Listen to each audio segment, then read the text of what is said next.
Olá, sejam bem-vindos. Meio de semana, quarta-feira, por aqui Análise dos Fatos, noticiário que reúne as notícias mais importantes do dia no meio do seu dia.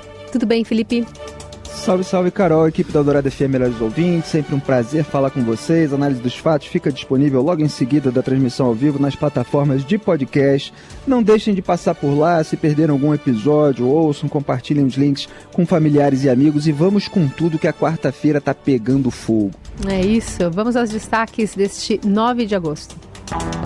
Polícia Federal prende ex-diretor da Polícia Rodoviária por suspeita de interferência nas eleições. A operação investiga bloqueios em estradas no segundo turno para atrapalhar eleitores de Lula. Rússia muda a história em novos livros didáticos sobre guerra contra a Ucrânia. E ainda, na metrópole dos contrastes, surge prédio do Minha Casa Minha Vida ao lado de shopping de luxo. O que acontece no Brasil e no mundo. Análise dos fatos. Silvinei Vasquez, ex-diretor da Polícia Rodoviária Federal, é preso por suposta interferência no segundo turno das eleições. Quem conta mais é a Pepita Ortega. Boa tarde. Boa tarde, Carol. Boa tarde, Felipe. A Polícia Federal prendeu preventivamente o ex-diretor-geral da Polícia Rodoviária Federal, Silvinei Vasquez, no bojo de uma operação que apura suposta interferência nas eleições de 2022. O aliado do ex-presidente Jair Bolsonaro foi capturado em Florianópolis e deve ser transferido para Brasília. Ele é o alvo principal da Operação Constituição Cidadã, que ainda vasculha 10 endereços em Santa Catarina, no Rio Grande do Sul, no Distrito Federal e no Rio Grande do Norte. As ordens foram todas expedidas pelo ministro Alexandre de Moraes, do Supremo Tribunal Federal. A ofensiva tem apoio da Corregedoria Geral da PRF, que determinou que 47 agentes da corporação prestassem depoimento sobre o caso. De acordo com a PF, a Operação Constituição Cidadã investiga o suposto uso da máquina pública para interferir no segundo turno do pleito do ano passado, com um direcionamento de recursos por parte de integrantes da PRF para dificultar o trânsito de eleitores no dia 30 de outubro de 2022. São investigados crimes de prevaricação e violência política previstos no Código Penal. Além disso, a ofensiva mira delitos descritos no Código Eleitoral, entre eles impedir ou embaraçar o exercício do sufrágio. Alvo principal da operação de hoje, Silvinei assumiu a chefia da PRF em abril de 2021. Ele se aposentou da corporação em dezembro do ano passado, aos 47 anos, e no apagar das luzes do governo Jair Bolsonaro, no meio de uma série de investigações sobre sua atuação em meio às eleições. Às vésperas do pleito, ele chegou a usar sua conta no Instagram para pedir voto ao então presidente Jair Bolsonaro. Depois, logo nas primeiras horas do segundo turno, ele foi instado pelo ministro Alexandre de Moraes, presidente do TSE, a explicar os relatos de operações no Nordeste sob a alegação de combate ao transporte irregular de eleitores. Na ocasião, Alexandre ainda proibiu operações da corporação relacionadas ao transporte público, gratuito ou não, disponibilizado aos eleitores, inclusive sob pena de responsabilização de Silvinei. O então diretor da PRF foi até a sede do TSE após ser intimado. Lá afirmou ter determinado a suspensão de todas as operações e alegou que as ações eram realizadas com base no Código de Trânsito. Tá aí Silvinei Vasquez, que se fez de sonso no seu depoimento à CPMI do 8 de janeiro. Aliás, a relatora Elisiane Gama está aí querendo que ele volte depois das novas provas coletadas pela Polícia Federal e que ainda não apareceram em todos os detalhes. Elas estão sendo ventiladas pela imprensa, mas é preciso aguardar. O ex-diretor da PRF alegou que não tinha nenhuma relação íntima com o ex-presidente Jair Bolsonaro, que pediu para tirar fotos com ele porque outros presidentes não deixavam, que o cargo nunca foi usado em benefício de qualquer um dos dois, justificou a postagem bolsonarista que fez na rede social, apagada depois de críticas da imprensa, segundo ele, afirmando que é normal na PRF os policiais terem um candidato, porque ele chegou a dizer, vote 22, Bolsonaro presidente.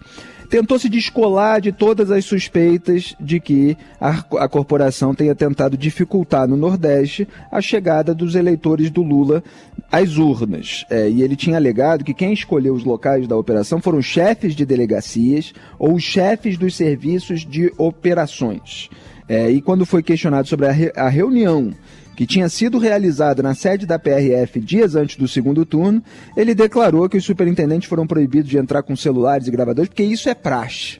Quer dizer, tudo parece uma conspiração, tudo parece, inclusive os números. Quando a gente vê ali, você tem muito mais operações no Nordeste, você tem um aumento imenso em relação às operações no primeiro turno, portanto, um aumento das operações no dia do segundo turno.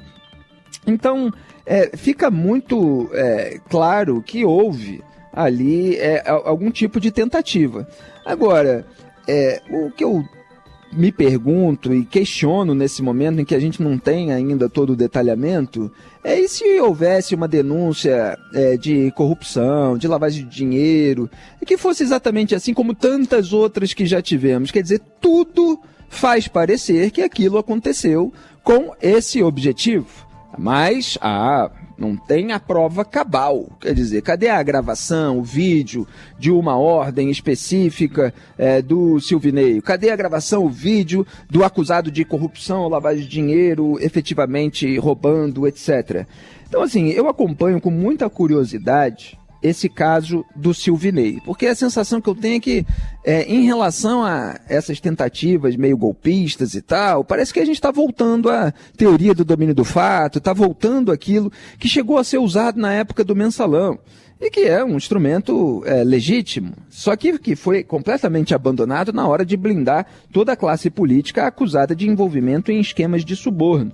Então eu quero ver, porque assim, para mim está muito claro que o Silvinei atuou nesse sentido, mas tem uma prova cabal disso? Ou você tem indícios que formam um conjunto da obra? E, aliás, o conjunto da obra das ações dele é muito claro, porque tem a postagem, você tem uma série de outros elementos, de outros casos em que ele está envolvido e que, obviamente, acabam pesando contra ele. Ele já é uma figura que os membros da PRF não querem andar por perto, né? Não querem sentar ali perto dele. Fora que ele tem um histórico de agressão de frentista de posto de gasolina, né? E que ele, no depoimento à CPMI, chamou de arrogante. Quer dizer, ele praticamente culpou a vítima por aquilo que aconteceu em relação a ele. Ele foi aliviado ali no processo, me parece que houve uma prescrição, algo nesse sentido. Então, assim, é uma figura tóxica, é uma figura bruta, é um bolsonarista que estava ali buscando maneiras de fazer com que o Bolsonaro permanecesse no poder, porque, aparentemente, ele via nisso um horizonte de poder também para ele próprio, como muitos oportunistas pensam e agem durante o governo de um líder político com o qual tem alguma proximidade ou que podem bajular. Então vamos aguardar aí os desdobramentos dessas investigações, mas é tudo, evidentemente, muito asqueroso. Na Eldorado, análise dos fatos. Na cúpula da Amazônia, o presidente Lula se reúne com o presidente da próxima COP e com os signatários da Declaração de Belém, da capital paraense, sede do evento. Fala a enviada especial do Estadão, Paula Ferreira. Boa tarde para os ouvintes da Rádio Eldorado. Hoje, o presidente Luiz Inácio Lula da Silva recebe não só os chefes de Estado dos países amazônicos, mas também líderes de países que têm florestas tropicais. É o caso da República do Congo, a República Democrática do Congo. A intenção do presidente Lula é acordar metas comuns com esses países para que possam chegar à COP com um discurso unificado. A ideia é que os países em desenvolvimento que têm florestas possam ter mais força para negociar na cúpula do clima, que esse ano acontece em Dubai. Na manhã dessa quarta-feira, o presidente Lula se reuniu também com o presidente da COP, que acontece no Emirados Árabes, para tratar da conferência. O presidente da COP, o Sultan Al-Jaber, chegou a Belém no início da semana para participar dos eventos da cúpula da Amazônia. No primeiro dia da cúpula, os países assinaram a Declaração de Belém, que contém as principais diretrizes das nações amazônicas para a preservação da floresta nos próximos anos. A declaração desapontou um pouco ambientalistas que esperavam metas mais claras, tanto em relação à redução do desmatamento, como também em relação à restrição de exploração de petróleo na floresta, o que acabou não entrando no texto. A declaração ela trouxe perspectivas mais amplas, como fortalecimento da organização do Tratado de Cooperação Amazônica, a proteção dos povos indígenas e o foco em reduzir o desmatamento, mas sem fixar metas específicas para cada país. O texto também trouxe perspectivas relacionadas à segurança pública, no sentido de ampliar a cooperação entre os países amazônicos em relação ao combate à criminalidade na região. Obrigada, Paula. Aliás, deve estar ventando lá em Belém, né? Mais cedo, em meio às divergências no governo sobre a exploração de petróleo na foz do Amazonas, a ministra do Meio Ambiente, Marina Silva, classificou de injustas as críticas de que o IBAMA teria uma postura política e ideológica. Em entrevista à EBC, na cúpula da Amazônia, a ministra disse que os estudos do órgão são técnicos e devem ser respeitados. Marina garantiu que a autarquia analisará com toda a isenção o senso de responsabilidade e a revisão de uma decisão em que negou a concessão da licença Petrobras na chamada margem equatorial. Segundo ela, a negativa reflete o fato de que a região demanda um conteúdo e um cuidado adicional por ser um foco importante de biodiversidade. Bom, começando pelo fim, a Marina Silva defende o IBAMA em relação a críticas que ela considera injustas, etc., mas já parece propensa a aceitar a revisão, porque tem toda uma articulação política comandada aí pelo Lula, evidentemente, e pelo ministro de Minas e Energia, Alexandre Silveira, junto à AGU, cujo advogado-geral da União é o Messias, né, que era chamado de Bessias, para dispensar a necessidade de um estudo de caráter estratégico, tudo aquilo que eu falei ontem aqui no Análise dos Fatos. Então a Marina já parece defender, não, vai ser tudo feito com muita responsabilidade, quer dizer, a decisão do IBAMA tem que ser respeitada, mas a gente está vendo aqui um jeitinho alegadamente técnico de rever essa decisão e tal, quer dizer, pode haver uma articulação aí para jogar fora o parecer anterior. Agora, tudo que eu falei ontem aqui no Análise dos Fatos antecipou as notícias que vieram no fim do dia e que foram complementadas agora pela repórter Paula Ferreira. Eu estava falando que era muito discurso, que era muita bravata, que faltava medida prática e falava dos problemas que estão acontecendo, inclusive em relação a esse, né, que é o debate sobre exploração de petróleo na foz do Amazonas, que é a situação do povo Yanomami, cujo líder está chamando Lula de devagar, dizendo que não está combatendo o garimpo, que ainda tem um monte de problemas naquela região. E qual não foi minha surpresa, senhoras e senhores, que no final do dia o texto final da cúpula da Amazônia frustrou a expectativa de uma meta regional para combater o desmatamento, embora cite 4 vezes que é preciso evitar o chamado ponto de não retorno da floresta. Quer dizer, você não tem a definição de medidas práticas, nem um calendário de ações para evitar o desmate, para proteger, de uma maneira geral, o meio ambiente. Então você tem um monte de especialistas já criticando o texto. O próprio Observatório do Clima, né, que é uma dessas entidades, está dizendo que o texto repete a sina de outras declarações multilaterais e nivela compromissos por baixo. Ao fazê-lo num contexto de emergência climática, falha com a floresta e o planeta. Pois é, pessoal, porque é só bravata, é só declaração, é discurso, é pose, é simbologia, para fazer corte, para mostrar nas redes sociais o contraste, porque nós temos muita preocupação. A esquerda tem isso, de uma maneira geral, no Brasil, nos Estados Unidos, em outros lugares do mundo, uma necessidade muito grande de afetar preocupação. E muitas pessoas jovens, elas são muito... elas ficam muito comovidas com a afetação de preocupação. Quando você vai adquirindo mais experiência, você fala assim, mas e aí, a medida? E qual é o resultado prático? Você para de dar ouvidos apenas a discursos e você faz o contraste com as ações. É isso que se espera de pessoas que vão ficando mais cultas, mais maduras, mais cientes de que a realidade é mais complexa do que pode ser sintetizado num discurso. Então o Lula agora vai se reunir com o presidente da próxima edição da COP, e eu falei que essa cúpula era uma preparação, uma prévia dessa COP, para tentar estabelecer metas, etc., que ele não conseguiu nesse encontro com os líderes aqui de Bolívia, Colômbia, Equador, Guiana, Peru, Suriname e Venezuela. Quer dizer, é mais discurso, é mais promessa, sem conteúdo, sem substância. Análise dos fatos. Bom, e a gente fala também sobre São Paulo, uma incorporadora que lança o Minha Casa Minha Vida ao lado de um shopping de luxo aqui em Cidade Jardim. O Circe Bonatelli, repórter do Broadcast, traz a informação. Um novo projeto imobiliário vai surgir perto do shopping de luxo Cidade Jardim, mas, curiosamente, ele não vai ter nada de luxo. Pelo contrário, será um condomínio do Minha Casa Minha Vida, voltado para famílias que ganham até 3 salários mínimos por mês. O projeto é da incorporadora Sindona. A empresa se especializou em moradias populares com itens típicos de condomínio para as pessoas de classe média que podem pagar um pouco mais, como academia, terraço, piscina com borda infinita e até quadra de beach tênis. Desta vez, o maior diferencial veio da localização, já que estamos falando de uma área nobre da cidade.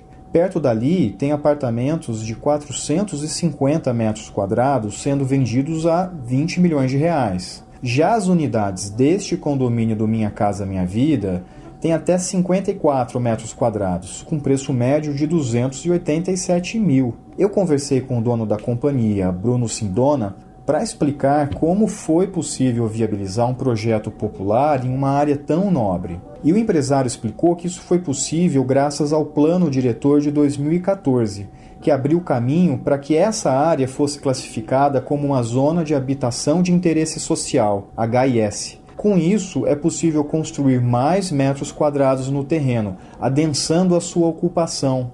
Até então, o terreno pertencia a outra empresa que faria ali só 10 casas.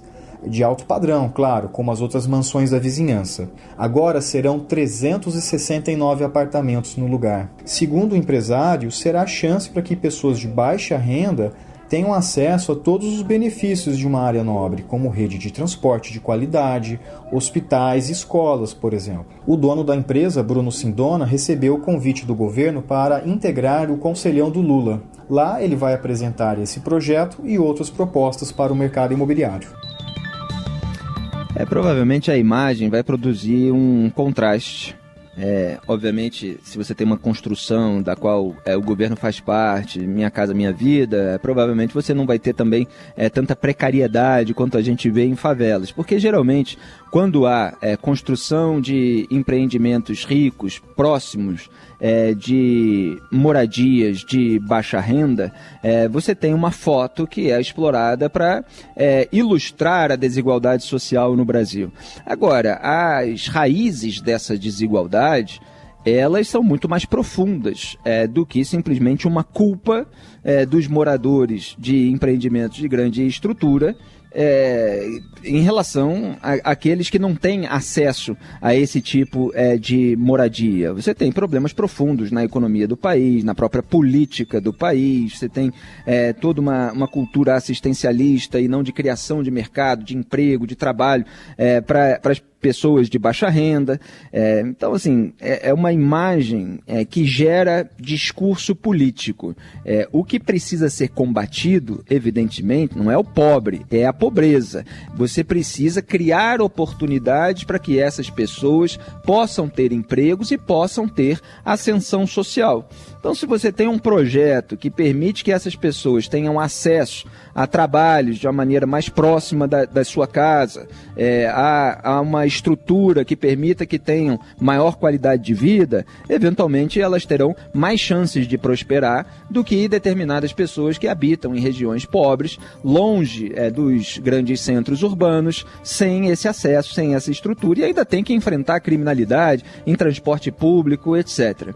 Então vamos aguardar para ver quais serão os resultados desse empreendimento e quais serão os métodos utilizados para construí-lo. Você ouve Análise dos Fatos, com Felipe Moura Brasil e Carolina Ercolim.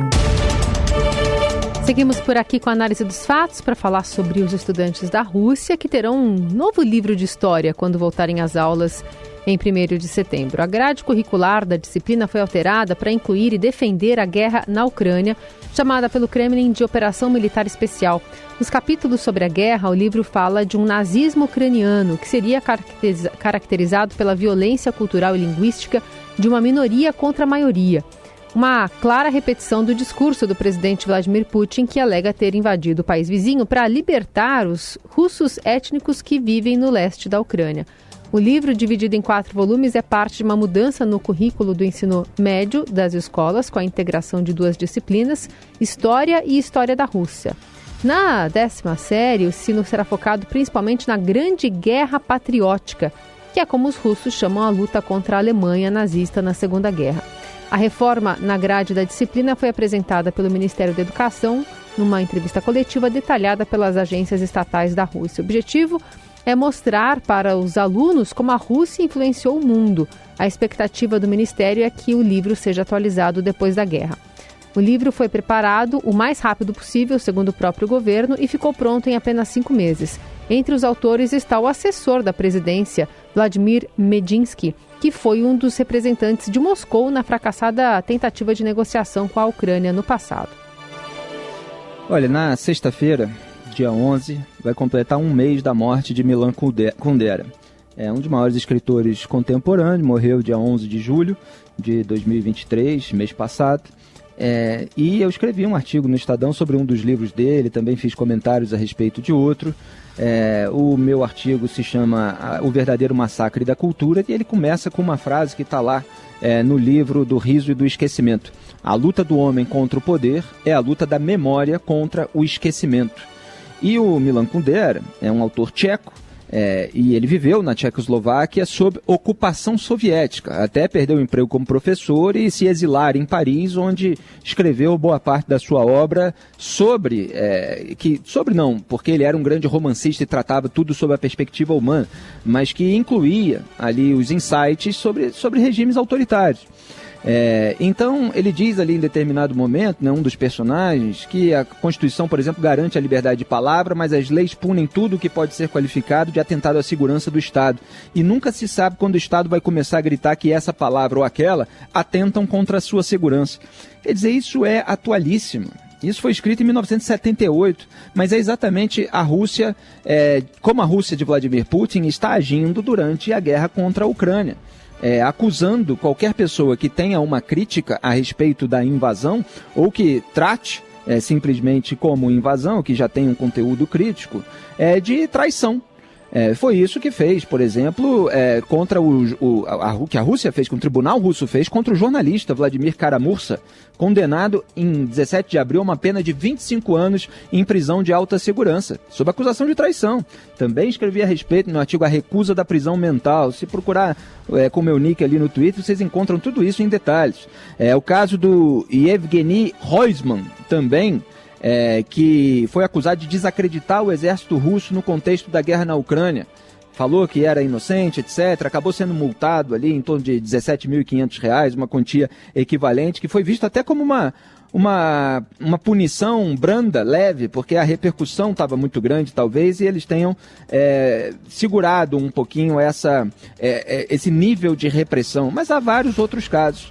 Então, é muito difícil mesmo a situação na Rússia, e eles tentam alterar a história, falsificando a realidade para produzir ali uma bolha de pessoas que venerem Vladimir Putin por aquilo que ele não está fazendo, né? É como se ele fosse um mito e não um tirano expansionista e imperialista. Na Eldorado, análise dos fatos. E o Palmeiras defende consistência na Libertadores diante do Atlético Mineiro para ir às quartas de final. Quem conta mais é o Robson Morelli. Olá, amigos, quero falar desse jogaço hoje à noite, 21h30, no Allianz Parque, Palmeiras e Atlético Mineiro, jogo que vale passagem para as quartas de final da Libertadores da América. O Palmeiras tem a vantagem do empate porque ganhou lá em Minas do time do Filipão por 1-0, então joga em casa, diante da sua torcida, lotação máxima no Allianz, pelo empate, mas é um time complicado que o Palmeiras vai enfrentar. O Atlético estava mal das pernas, não ganhava com o Filipão, fazia 10 jogos, mas ganhou no fim de semana de 2-0 do São Paulo, num jogo bom, no Morumbi, com gols de Hulk e Pavon. Primeira vitória de Filipão no comando da equipe, e agora esse Atlético ganha confiança para essa disposição. Filipão falou o tempo todo que o jogo é bom e que o time tem condições de ganhar do Palmeiras. Palmeiras, o seu time do coração também, né? Ele nunca escondeu que o Palmeiras é o time do coração do treinador. O Abel Ferreira sabe da importância da partida. O Palmeiras ficou fora da Copa do Brasil. O Palmeiras tem na Libertadores a sua maior aposta na temporada, então precisa se classificar, precisa eliminar o Galo dentro da sua casa.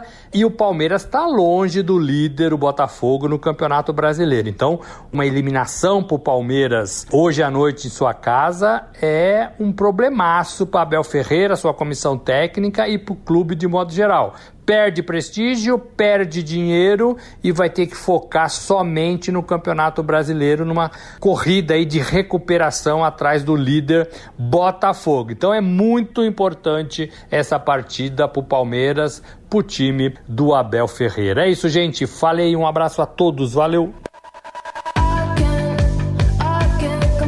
E o que esperar das quartas de final da Copa do Mundo Feminina em 2023? De Canberra, na Austrália, o Fernando Valeca de Barros conta mais. Caros ouvintes da Rádio Dourado, já estão definidas quem são as 8 equipes que brigarão pelo título da Copa do Mundo de Futebol Feminino de 2023 e também quem já ficou de fora.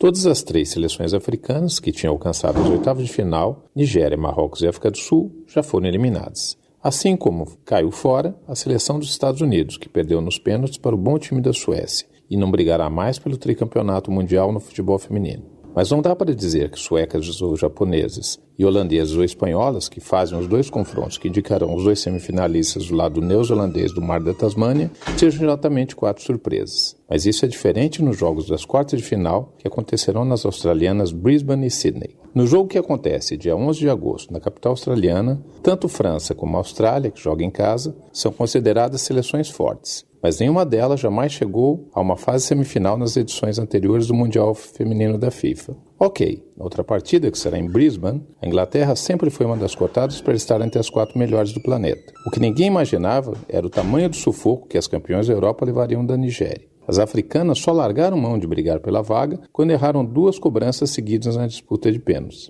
Mais surpreendente ainda é a trajetória da Colômbia, que será adversária das inglesas. O segredo? Uma nova geração de jovens jogadoras que até pouco tempo jogavam na categoria sub-17. Olha, eu só quero comentar que a Libertadores é muito gostosa de acompanhar. Eu assisti ontem, trocando de canal, aos 2 jogos que foram para pênaltis. O Atlético Paranaense, que acabou ganhando, mas perdeu nos pênaltis para o Bolívar, e o Internacional, que ganhou e bateu o River Plate nos pênaltis. Eu vou acompanhar todos os jogos, porque é muito gostoso acompanhar o futebol em torneios eliminatórios. É isso. Muito bem, e assim a gente vai encerrando mais uma análise dos fatos por aqui, com produção, edição e coordenação de Laís Gotardo. Trabalhos técnicos, Moacir Biasi, comando da mesa de som é de Carlos Amaral. Valeu, Carol, melhores ouvintes, tchau. Tchau. Você ouviu Análise dos Fatos. Se você perdeu esta edição ou quer ouvir de novo, acesse radioeldorado.com.br ou assine gratuitamente o podcast no iTunes, Google Podcast, Deezer ou Spotify.